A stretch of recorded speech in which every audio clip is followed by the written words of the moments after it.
ระบวนการสันติภาพในหลายๆประเทศก็เป็นหนึ่งในบทเรียนที่ทางประเทศไทยเองพยายามที่จะถอดบทเรียนจากนานาประเทศนะคะเพื่อที่อาจจะนำมาประยุกต์ใช้ในสถานการณ์ของไทยหนึ่งในกรณีที่คนไทยรู้จักและพูดถึงกันเป็นอย่างดีก็คือกระบวนการสันติภาพอาเจหลังจากที่เกิดการสู้รบระหว่างขบวนการปลดปล่อยอาเจและรัฐบาลอินโดนีเซียไม่ต่ำกว่า 29 ปีมีผู้เสียชีวิตไม่ต่ำกว่า 33,000 คนแต่ในที่สุดกระบวนการข้อตกลงสันติภาพก็เกิดขึ้นนะคะที่กรุงเฮลซิงกิประเทศฟินแลนด์เมื่อปี 2548 ขณะนี้ผ่านมา 9 ปีแล้วข้อตกลงสันติภาพก็ยังดำเนินต่อไปค่ะวันนี้แขกรับเชิญ2ท่านของตอบโจทย์เกี่ยวข้องกับกระบวนการสันติภาพโดยตรงนะคะสำหรับการสร้างสันติภาพให้เกิดขึ้นที่อาเจท่านแรกคุณมาลิกมามูดค่ะขณะนี้เป็นหนึ่งในผู้นำระดับสูงของอาเจและก็คุณจูฮาคริสเตนเซนค่ะเป็นผู้ร่วมไกล่เกลี่ยที่กรุง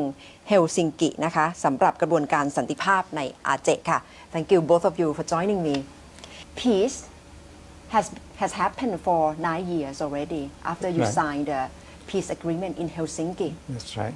Will peace last for Aceh? Yes, I believe it will last in Aceh. As it is now, things going quite smoothly in Aceh. No difficulty, no challenges that violence may happen again? No, so far we think we managed to avoid this kind of challenges. Yes. People must be wondering because you were one of the separatist leaders during the time of fighting of GAM with the Indonesian government for 29 years. Yes, almost. What was the turning point that lead you to talk and have peace talk with Indonesian government? Well, you see, for a very long time, I believe whatever conflicts, may it be political and arms conflicts, at last there will be peace. This is what I believe. So the approach that we took and what I focus, eventually this will lead to negotiations between the Indonesian government and GAM at that time. But during your fighting with Indonesian government, the troops, police, military troops, yes. were you full of hatred, anger toward the Indonesian government forces? Well, of course, as a human being, when you being under attack, under suppression, of course, you are angry.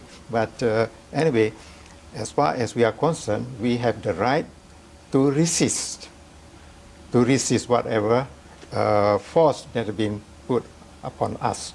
This is our right to defend ourselves. And that's what happened in Aceh. Not only GAM, the whole population of Aceh supporting us in this matter. But in this peace talk, it didn't really happen between GAM and Indonesian government, but with Mr. Christensen from Helsinki, from Finland, which come and help. After the failure of Tokyo talks, there was very heavy military operation throughout Aceh. Even at that time, Aceh was closed to foreigners. Even the diplomat cannot go to Aceh at that time because Aceh was under military operation.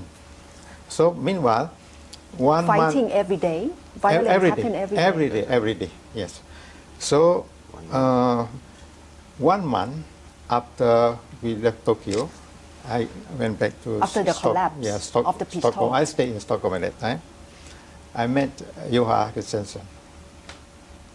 As our policy, GAM policy is try to settle the conflict through negotiations, as what we have did in Geneva and in Tokyo. It is our agenda, in fact. Regardless of the failure of Tokyo, we have the plan, next plan, how to move for the next round of negotiation whenever it is possible. So you didn't want to give up at that point that the peace talk was collapsed in 2003? Right. Yeah, but we have in the mind, as I already said, anything will finally go to the table. So we are prepared for both ways. You know? Even in the field, we are ready to fight, right? And fighting is going on. You mean you kept fighting on the street and had peace talk at the same time in parallel? Yeah, in parallel. And then now in Aceh, is when Tokyo meetings collapsed, fighting intensified in Aceh. But the other option is still, we are finding that the other option that is negotiations. We are ready for that.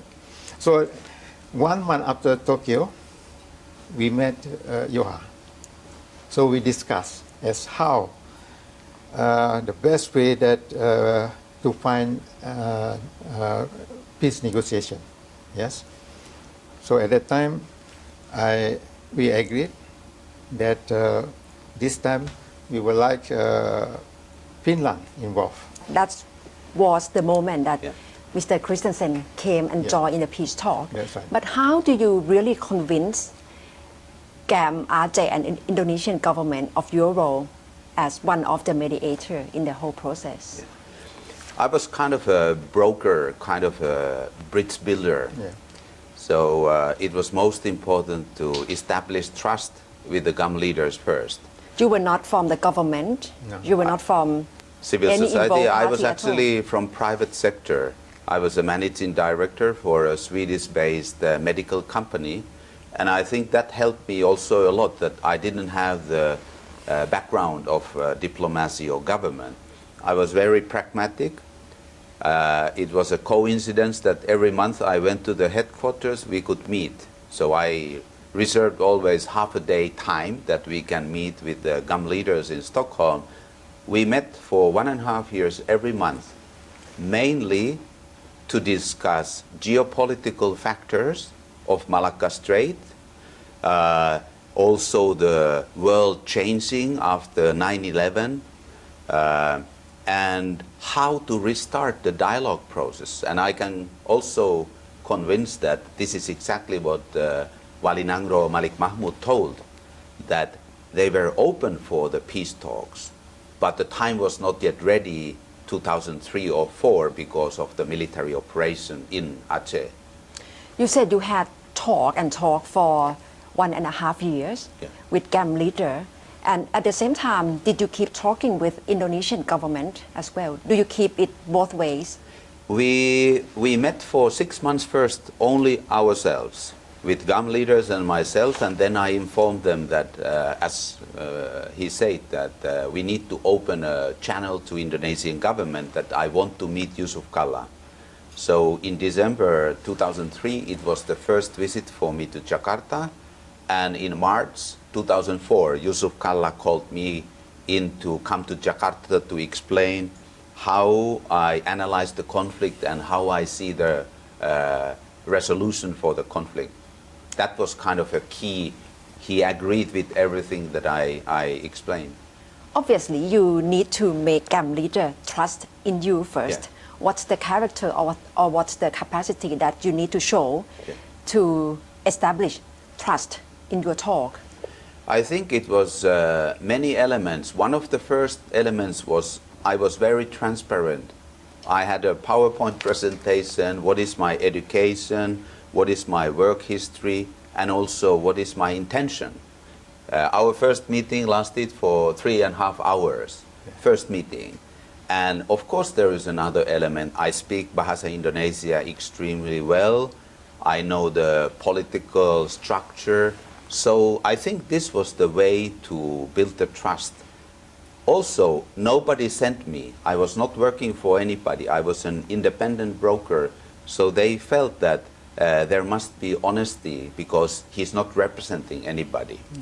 Which was more difficult between communicating with GAM leader or convincing Indonesian government to participate in peace talk, even though it just failed in Tokyo in 2003? I think both ways.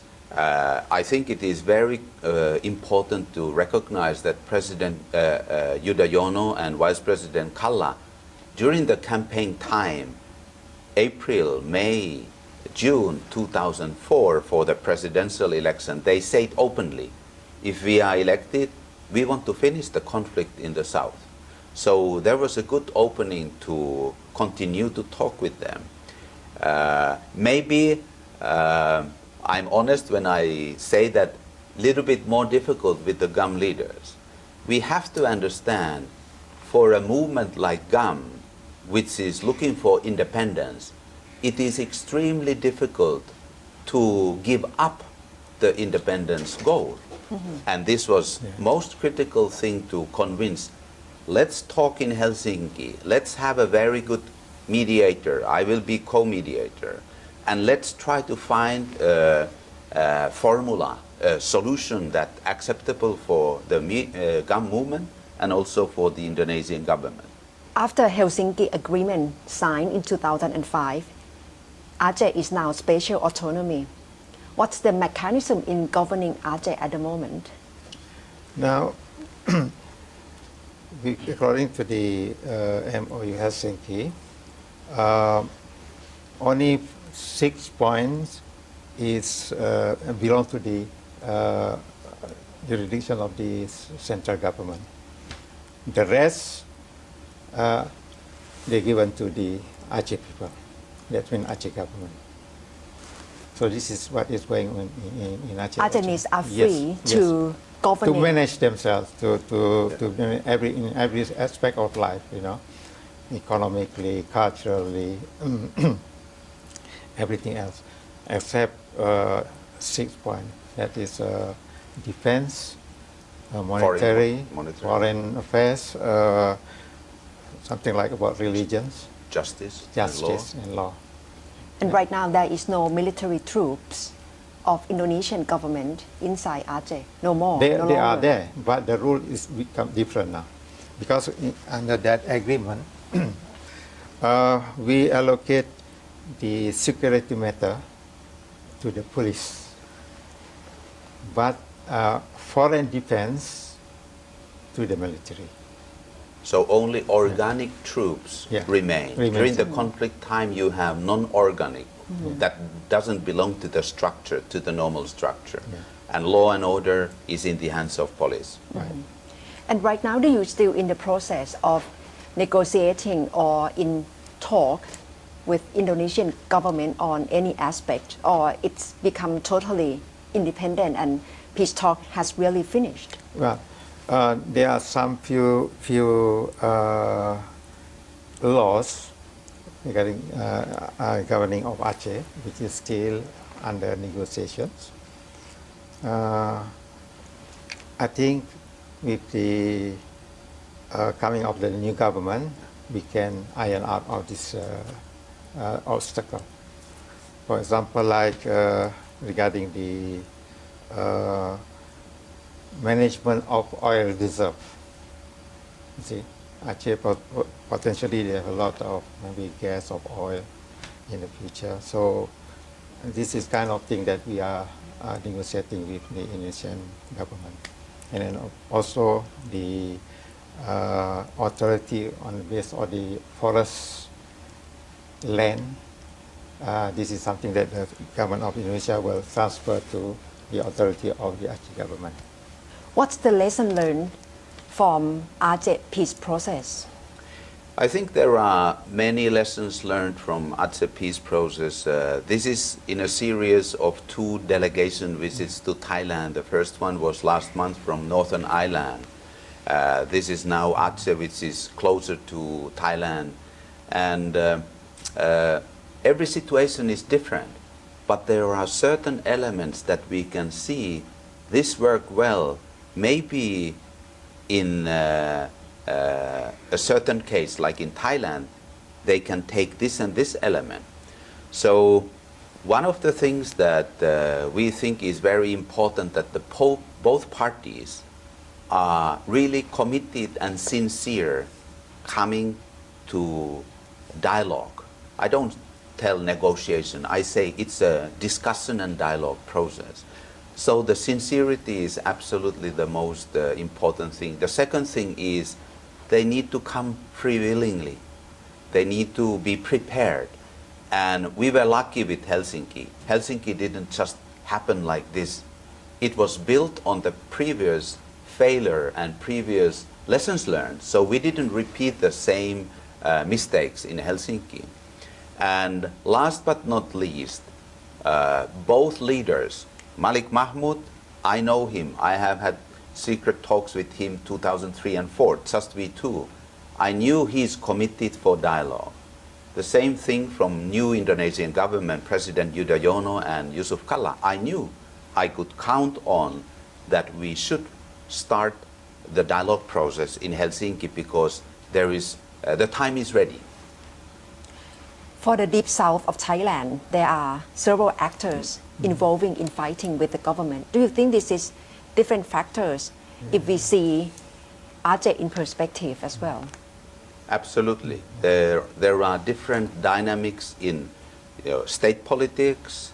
There are different dynamics how the structure of the uprising of the people, the chain of command within the groups is different. So if we go to Aceh, there was one movement, GAM. There was one leader, previously Hassan Ditiro, and after him, it was Malik Mahmoud as the prime minister of the GAM movement. Also, the readiness for the process was there because they had already started 1999. So yes, there are different dynamics, and that's why there needs to be certain kind of architecture, planning, how to move forward, how to actually, I call it navigation. We don't have a straight line. We need to analyze this here, maybe take a left turn, go a little bit back and then go straight and right. How to navigate forward. Anyhow, even there are differences. Based on our analysis, the conflict in the south can be solved. There is a solution, and like Malik Mahmoud said, there is always an end for any conflict in the world history. So there should be a lot of initiatives. It doesn't matter if one initiative is not successful, then we need to try again. Yeah. Because peace is so valuable for the nation, the state, and for the people that we can afford sometimes not be successful. I don't say it's a failure, it's not to be successful this time. But the role of military seems highly important, and one of the conditions in Aceh peace agreement is for Indonesian troops to withdraw from Aceh first. Should that happen in Thailand? I think this kind of decision and advice, we are not in a position to give. Yeah, sure. That is the decision of the leaders and the prime minister together with the military. They know better the condition in the country. But I do have to say that the role of military is key in every peace process. Whether Aceh, whether Mindanao, whether Myanmar, or whether southern Thailand, military is in the key position. You know, if military doesn't support the peace agreement or peace process, it's not worth trying because it will fail. And I think it's fair to say that the previous attempts in Aceh, which was brokered by another international organization, failed because of the lack from the military, Indonesian military, to willing to let peace have an opportunity. So military is key. Looking back, what Aceh have lost in terms of opportunity during the 29 years of fighting? Of course, as you said before, we suffered a lot of casualties. That is part of the sacrifice that we have to take. And also Indonesia, on their part, they also suffer a lot as well. Not only in terms of human casualties, economically as well, and also prestige as well. This is also very important as a nation. I think now the world is now interrelated, in fact, in many fields. So especially in the business field. Was it hard for Aceh people to admit the fact that your calling was very different, because during the beginning you would like to have independence Right. for Aceh, Okay. but the agree point or compromising point is to be spatial autonomy. Right. Did you think that you have to sacrifice a lot in terms of your condition? Of course, independence and the special autonomy is different. But looking at the future, whatever we strike, we got from the Indonesian government, I think that is a good agreement. We still Aceh belong to a part of the great nations. You see, and this is also advantage for the Acehnese. You know, Indonesia is very big country. Almost 1 million square miles, yeah? 600 over 1,000 square miles. With a population 250 millions. And Aceh is part of that country. For the Acehnese, of 5 million Acehnese, we belong to that society. So for the future of Indonesia is our future too, right? But at the same time, we gain our self-government in Aceh. That is very important for us. So in a way, of course, there is gain and lose, but in the final analysis, I think we gain more for the future. 5 million of Acehnese is very similar with the size of Scottish people. They just had referendum, but they couldn't have their own independence. Yeah. What do you think we can learn from these two cases of Aceh and Scotland? I think the really key point, which is also linked to southern Thailand, is ethnic identity. Yeah. Ethnic identity, it's referring to history, it's referring to language, it's referring to culture, and I know, of course, Aceh in very detail, their long history, and these are the factors why the people are unhappy or not satisfied with the central government. And in certain cases, it leads to, armed struggle. We look the history of Scotland. The latest agreement between England and Scotland is 1707. And in this agreement, they had the option for referendum. So I was surprised myself. I didn't know that United Kingdom, there is space for referendum. But they had to have it. And they had the right for that. And British government, David Cameron, they couldn't do anything else but say, yes, you can have the referendum. Sometimes we can solve questions with referendum. Sometimes there is an armed uprising, and then we need negotiations and we need dialogue process and we have a peace agreement.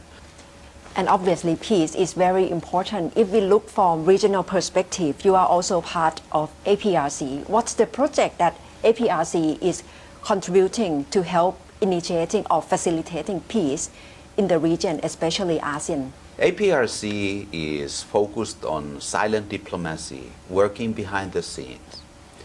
And it's high-profile members who have very good access to different governments in Asia. And through a certain process, APRC was invited and asked to organize a closed-door roundtable regarding South China Sea issues. And this roundtable was successfully carried out in Yangon, 4th of July, just 3 months ago.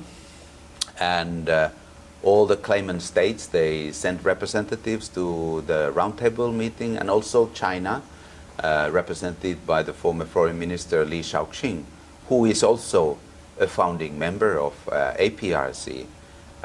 The feedback that we heard from the participants, this event was coordinated by the Myanmar ISIS Institute for Strategic and International Studies.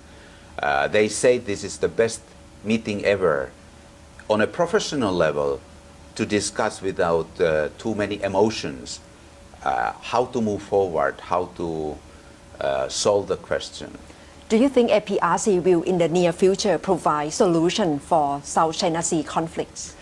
I don't think that that's our capacity or role, but we definitely, some persons who are very knowledgeable on the questions.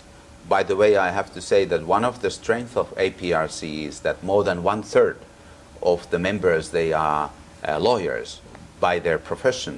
So they have a very good knowledge of constitutions and international laws and so on. So I believe that APRC and certain members have the capacity to give complementary options, like joint cooperation is one of these models that has been brought up. I think the South China Sea is such a complex and very high-profile international dispute that it needs cooperation not only from key stakeholders from the level of presidents, but also some think tanks and councils like APRC to bring new elements, how we can avoid the escalation of dispute and confrontation and solve the disputes. Seeing fighting still going on in many areas of ASEAN, what is your wish? Well, I wish all these conflicts should be resolved as what we have done in Aceh by dialogue and find the best solution for the party concerns. And the key role, I think, in this case, one have to look about the fairness to the minority. That means the majority in a country, probably is the ruler, have to look at the minority interests with fairness, with dignity for all. This is very important. Thank you both of you for joining me for this program. Yes. เป็นเสียงสะท้อนนะคะจากผู้ที่ทำงานเบื้องลึกเบื้องหลังจริงๆนะคะกับกระบวนการที่นำมาสู่การพูดคุยและลงนามในข้อตกลงสันติภาพเพื่อทำให้เกิดสันติภาพในอาเจนะคะเป็นสันติภาพที่เกิดขึ้น9 ปีเต็มแล้วและอาจจะยังมีความสุ่มเสี่ยงอยู่แต่ทั้งหมดก็ขึ้นอยู่กับหลายๆฝ่ายที่ร่วมกันจะต้องนำพาสันติภาพให้เกิดขึ้นได้ในระยะยาวคืนนี้ไม่เฉพาะคุยเรื่องอาเจนะคะยังไล่มาถึงการลงประชามติที่สกอตแลนด์และแนวทางการแก้ปัญหาเรื่องข้อพิพาทในทะเลจีนใต้ค่ะซึ่งอาจจะมีทางออกในอนาคตอันใกล้นะคะเมื่อได้เห็นการพูดคุยนอกรอบหลายๆฝ่ายที่เกิดขึ้นที่ประเทศเมียนมาค่ะและทั้งหมดคือตอบโจทย์และที่นี่ไทย PBS สำหรับคืนนี้ค่ะดิฉันณัฐฐา โกมลวาทินสวัสดีค่ะ